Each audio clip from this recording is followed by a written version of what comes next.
Health psychology content, heroin. Mode of action. Heroin is an opiate, which acts as a depressant and painkiller in the central nervous system. Converted into morphine in the brain, and the morphine acts as at the opioid receptors in the brain. The drug changes the action of dopamine in the reward pathways of the brain, releasing more dopamine than usual. The morphine binds the receptors to reduce inhibitory effects on dopamine receptors, so there is more dopamine activity. The release of dopamine gives a high, a pleasurable feeling, a sense of euphoria. Effects. Short-term effects include pleasure and the rush of taking heroin, as well as pain reduction, both effects coming from the action at the opioid receptors.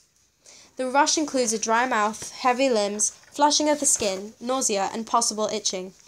There is also a slowing of mental functioning, breathing, and heart rate. Long-term effects include psychological and physical dependence, tolerance, and craving for the drug.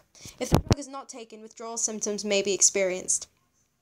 Tolerance refers to the situation when more of a drug has to be taken to maintain the same effects.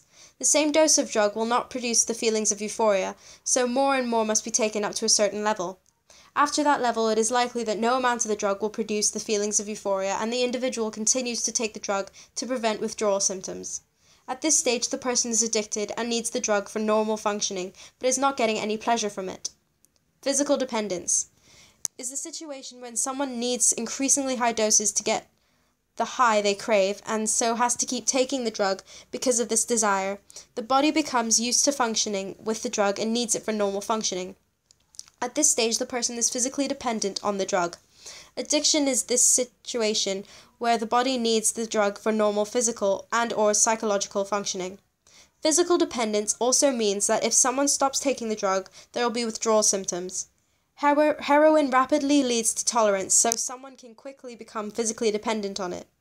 Psychological dependence is a situation where the drug is important for someone's mental state, for example, when it replaces social support in their lives or makes them feel better when they have problems such as unemployment or low self-esteem. In such circumstances, a person may seek to dull the senses and feel pleasure by taking the drug. Withdrawal is the process which occurs when a person stops taking an addictive drug, often involving unpleasant physical symptoms. With heroin, withdrawal symptoms can occur even if it has only been taken for a very short time. They may start about 6 hours after stopping the drug, although the timing depends on the level of tolerance that has been reached. Symptoms include cramps, anxiety, depression, sweating, insomnia, and muscle aching. There might be compulsive scratching and nausea. Taking heroin, again, makes the symptoms disappear.